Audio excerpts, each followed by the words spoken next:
창세기 22장. 이 일들이 있은 뒤에 하나님께서 아브라함의 믿음을 시험하셨습니다. 하나님께서 아브라함아 하고 부르시자 아브라함이 예, 제가 여기에 있습니다 하고 대답했습니다. 여호와께서 말씀하셨습니다. 너는 사랑하는 아들 이삭을 데리고 모리아 땅으로 가거라. 내가 너에게 일러주는 산에서 내 아들을 잡아 태워드리는 제물인 번제물로 바쳐라. 아브라함은 아침 일찍 일어나 나귀의 안장을 얹었습니다. 아브라함은 태워드리는 제사인 번제에 쓸 장작을 준비한 다음에 이삭과 두 종을 데리고 길을 떠났습니다. 그들은 하나님께서 일러주신 곳으로 갔습니다. 3일째 되는 날 아브라함이 눈을 들어보니 멀리에 그곳이 보였습니다. 아브라함이 자기 종들에게 말했습니다. 나귀와 함께 이곳에 머물러 있어라. 내 아들과 나는 저쪽으로 가서 예배를 드리고 돌아오겠다. 아브라함은 태워드리는 제사인 번제에 쓸 장작을 자기 아들에게 지게 했습니다. 아브라함은 불과 칼을 챙긴 후 아들과 함께 걸어갔습니다. 이삭이 아브라함을 불렀습니다. 아버지, 아브라함이 왜 그러느냐 하고 대답했습니다. 불과 장작은 있는데 번제로 바칠 양은 어디에 있습니까? 하고 이삭이 물었습니다. 애야, 하나님께서 번제로 바칠 양을 준비하실 것이다. 아브라함이 대답했습니다. 아브라함과 그 아들은 함께 길을 걸었습니다. 그들은 하나님께서 일러주신 곳에 이르렀습니다. 아브라함은 그곳에 제단을 쌓고 장작을 버려놓은 다음 자기 아들 이삭을 묶어 제단 장작 위에 올려놓았습니다. 그리고 나서 칼을 들어 자기 아들을 죽이려 했습니다. 그때 여호와의 천사가 하늘에서부터 그를 불렀습니다. 아브라함아, 아브라함아. 그러자 아브라함이 예, 제가 여기에 있습니다 라고 대답했습니다. 천사가 말했습니다. 내 아들에게 손대지 마라. 아무 일도 그에게 하지 마라. 내가 하나밖에 없는 아들을 아낌없이 바치려 하는 것을 내가 보았으니 내가 하나님을 두려워하는 줄을 이제 내가 알았노라. 아브라함이 눈을 들어 살펴보니 나무에 뿔이 걸려있는 수양 한 마리가 보였습니다. 아브라함은 그 양을 잡아다가 자기 아들 대신에 하나님께 번제물로 드렸습니다. 이 일 때문에 아브라함은 그곳의 이름을 여호와 이레라고 불렀습니다.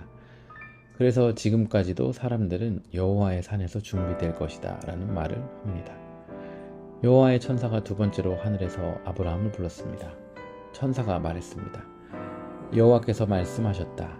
내가 하나밖에 없는 아들을 아끼지 않고 나에게 바치려 했으므로 맹세코 내가 너에게 한 가지 약속을 해주겠노라. 내가 분명히 너에게 복을 주고 또 많은 자손을 줄 것이다. 내 자손은 하늘의 별처럼 바닷가의 모래처럼 많게 될 것이며 내 자손은 원수의 성들을 정복하게 될 것이다. 내가 나에게 복종하였으므로 내 자손을 통해 땅 위의 모든 나라들이 복을 받을 것이다. 아브라함은 자기 종들이 있는 곳으로 돌아왔습니다. 그리고는 함께 일어나 브엘세바로 갔습니다. 아브라함은 브엘세바에서 살았습니다. 이 일이 있은 뒤에 누군가가 아브라함에게 말했습니다. 밀가도 당신의 형제인 나홀의 아들들을 낳았습니다. 맏 아들은 우스이고 둘째 아들은 부스이고 셋째 아들은 아람의 아버지인 그무엘입니다. 그리고 게색과 하소와 빌다스와 아들랍과 부두엘도 태어났습니다. 부두엘은 리브가의 아버지가 되었습니다. 이 여덟 아들은 아브라함의 동생 나홀과 그의 아내 밀가 사이에서 태어났습니다. 또 나홀의 첩 르우마도 데바와 가함과 다하스와 마아가를 낳았습니다. 아멘. 여러분, 제가 고등학교 다닐 때는 저희 학교에 급식이 없었거든요. 그래서 도시락을 싸와서 밥을 먹기도 하고 어떤 친구들은 매점에 가서 먹기도 했어요. 그리고 또 이 학교 앞에 도시락집들도 많았는데 학생들이 그 도시락집에서 오더해 먹기도 했어요. 그럼 점심시간에 그 도시락을 교문 앞에 이렇게 아이스박스 같은 데 쌓아놓고 있으면 자기 거 받아가서 먹는 거였죠. 그런데 그 도시락 중에 한 집 이름이 이레 도시락 이었어요. 여러분 오늘 말씀 읽으셔서 알겠지만 여호와 이레 하나님께서 준비하신다 이런 뜻이잖아요. 한번 이렇게 생각해 보시죠. 점심시간이 되어서 막 그 정문으로 뛰어가는 거예요. 그리고 이레 도시락집에 가서 도시락을 가져가려고 하는 거예요.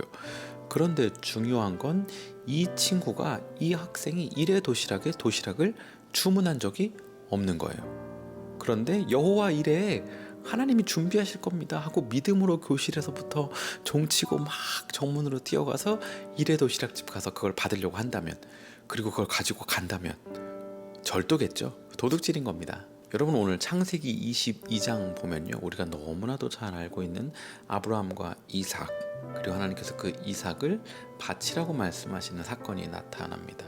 그런데 아브라함이 순종해요. 그리고 이 번제를 드리기 위해서 이삭과 함께 갑니다. 이삭이 궁금하죠. 아빠, 이 우리 장작도 있고 불도 있고 다 있는데 우리 뭘 바쳐요? 하고 물어보는 거예요. 그러니까 아브라함이 이삭에게 말하기를 하나님께서 준비하실 것이다 라고 답하는 겁니다. 여러분 이게 방금 제가 말씀드렸던 것처럼 아브라함이 아무 생각 없이 하나님이 준비해 주시겠지 뭐 하는 마음으로 도시락 주문도 안 해놓고 가서 이레 도시락 가지고 오는 그런 느낌 아니라는 겁니다. 그냥 하나님이 뭐 이삭 바치라고 한 게 맞겠어? 다른 거 준비해 주시겠지 뭐, 그냥 이렇게 막연하게 생각하고 가는 게 아니라는 겁니다.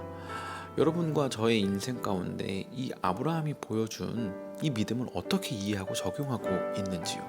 아무런 준비 없이 하나님이 준비해 주시겠지 뭐 하고 그냥 인생길을 걸어가고 계십니까? 이 아브라함이 이삭을 바치는 이 창세기 22장은 읽고 묵상하고 묵상해도 뭔가 아주 맑은 정답은 없는 것만 같아요.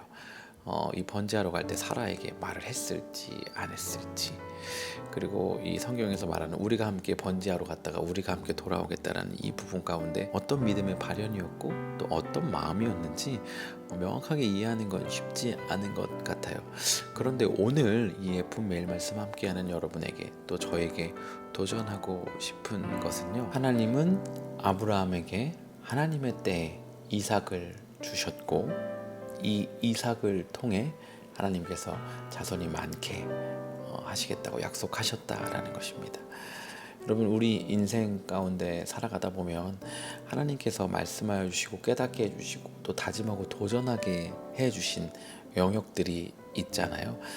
때로는 이걸 포기하면, 이걸 내려놓으면 그 길을 갈 수 없을 것 같은데 하는 그런 요소들이 있을 거라고 생각합니다. 그럴 때 저와 여러분이 기억해야 하는 것은 하나님이 이루어가고 계신다라는 겁니다. 주신 분이 하나님이시고 하나님의 때에 주셨다라는 것입니다. 그러니까 하나님이 무언가를 우리에게 말씀하시면 그것에 순종하는 것이, 그것을 잃거나 하나님이 말씀하신 것에 대한 성취가 실패하거나 헛으로 돌아가는 일은 없다라는 것입니다. 우리가 그냥 하나님께 순종하고 따라가는 것이 늘 정답이고 완전함이고 온전함이고 하나님의 준비하심을 경험하게 될 거라는 것입니다. 저와 저의 가정에 2024년 터프한 그런 한 해를 보내고 있습니다. 그렇다고 되돌아보면 2023년이 터프하지 않았던 것도 아닙니다. 특별히 이번 주 또 이사하고 또 이런저런 것들을 정리하고 준비하느라 분주하게 보냈는데요. 여러분 우리 인생 가운데 도전이 크면 클수록, 터프한 시즌일수록 하나님을 더 깊이 경험하고 확인할 수 있는 시기라고 생각합니다. 혹시 예쁜 매일 말씀 함께하는 분들 가운데 그러한 시즌을 보내고 있는 분들 있다면 하나님 가운데 더 깊이 머물며 하나님을 따라가는 그런 귀한 축복이 있기를 간절히 소원합니다. 그렇게 오늘 하루 주님을 경험하며 주님을 따라가며 주님의 준비하심을 경험하길 간절히 소원합니다. 그럼 오늘도 샬롬입니다.